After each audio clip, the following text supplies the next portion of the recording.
Good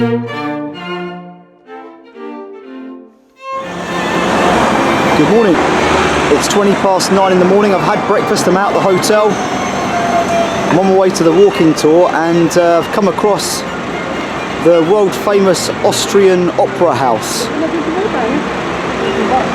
Not sure if it's called the Austrian or the Vienna Opera House. I think it's the Vienna Opera House actually. Pretty famous. It was recently in a James Bond movie. It's a pretty magnificent building. This is Carl's Church.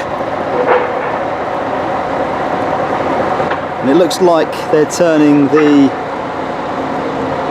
water fountain area in front of it, perhaps to an ice skating rink for the winter.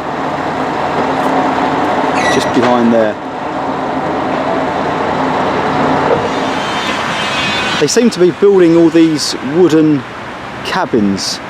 I guess because when we get to December and January and February, I'll bet this becomes a bit of a winter wonderland. With all these stands, little shops. There's the church still up there behind the trees. So this is like a park area associated with the church.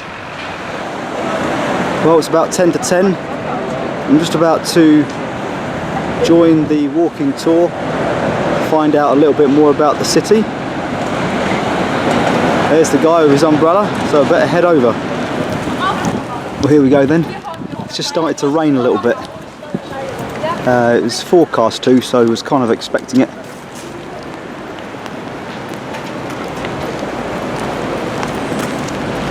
So hopefully it won't rain too much.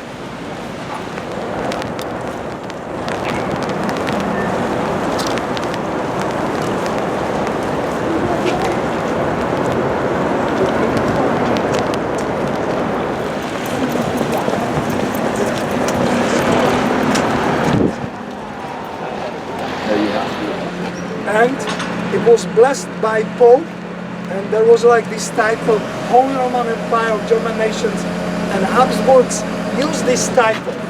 So Francis closed this because he said, look, this was a political trick. I will close it, which is a problem, yeah? Who is going to be emperor? Because daughters cannot be, you know? So he changed the law that even the daughter can inherit the hereditary property of Habsburgs from Madrid to Ukraine. It was very cheeky, very cheeky. A lot of money. This is the oldest coffee house in Vienna. And they sometimes, you know, they don't do like this. If you see people like this, these are tourists. Because Vienna or Austrians, like they have a rest. Of course, they also. Mozart was born in Austria. He was born in Salzburg, but he lived in Vienna. And he lived in this house actually, up until the age of about 32, 33, when he died.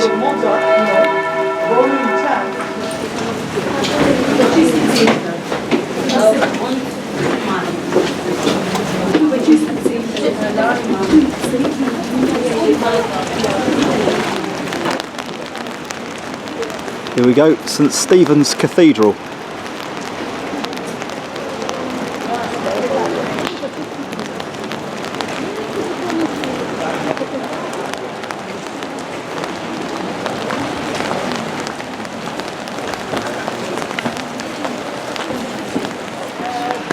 So there we go, the walking tour is over. With a little talk at the end there about Sigmund Freud, who lived in Vienna up until World War II when he left for London. So I'm going to head now back to the Parliament building to see if that's open for a tour, and if not, probably go to the Hofburg Palace.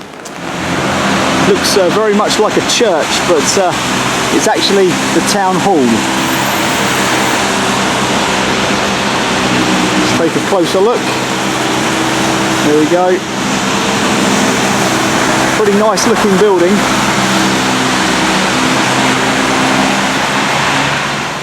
Well, I'm near the Hofburg Palace, and I'm in some kind of memorial It's to do with World War One.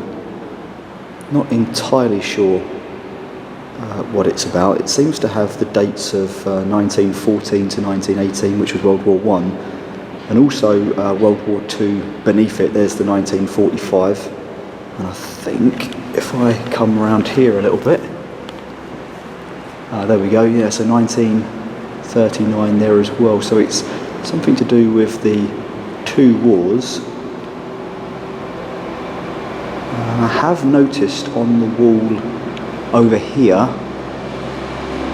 there seems to be a memorial stone for Franz Ferdinand, and I know that he was the guy that was assassinated at the start of World War One.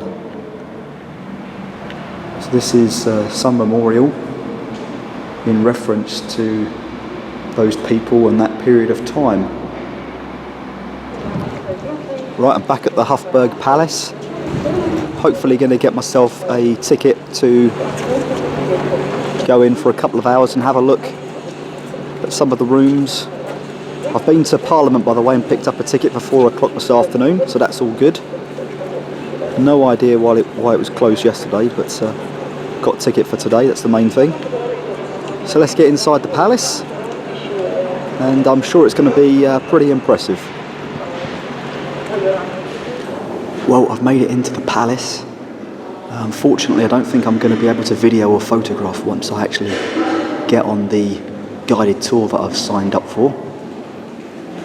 But it does look very grand. I'm only in the reception area at the moment, and it's already looking pretty impressive.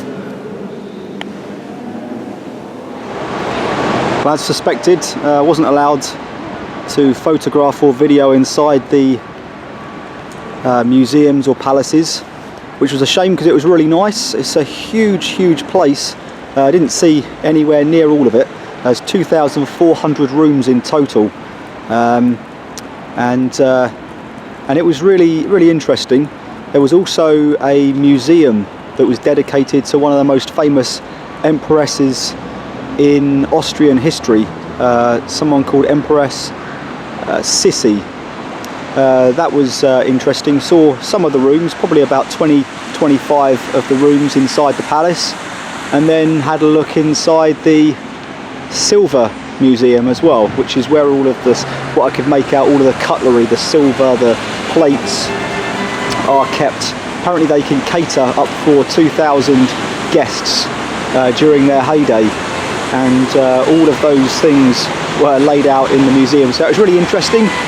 I'm now heading to the Parliament building again, where I've got a tour lined up for 4 o'clock.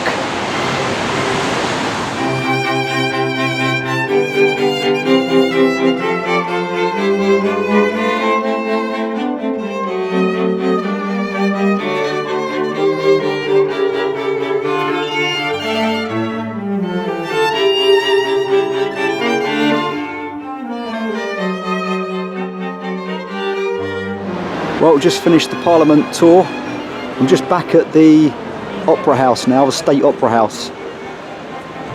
It's looking pretty impressive in the dark. There it is.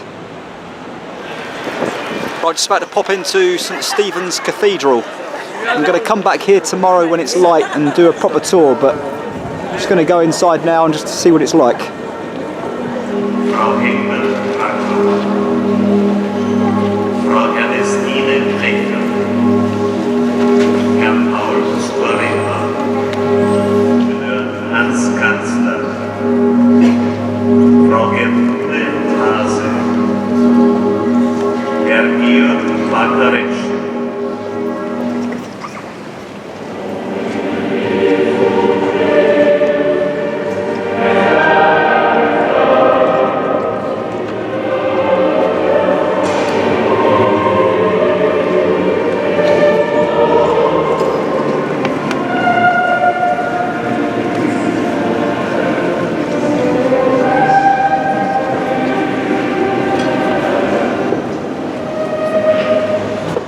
I just come across this train shop.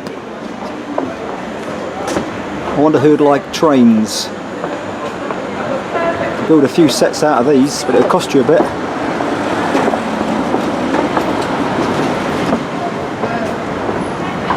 This one here, the Railjet. You can buy that for €244.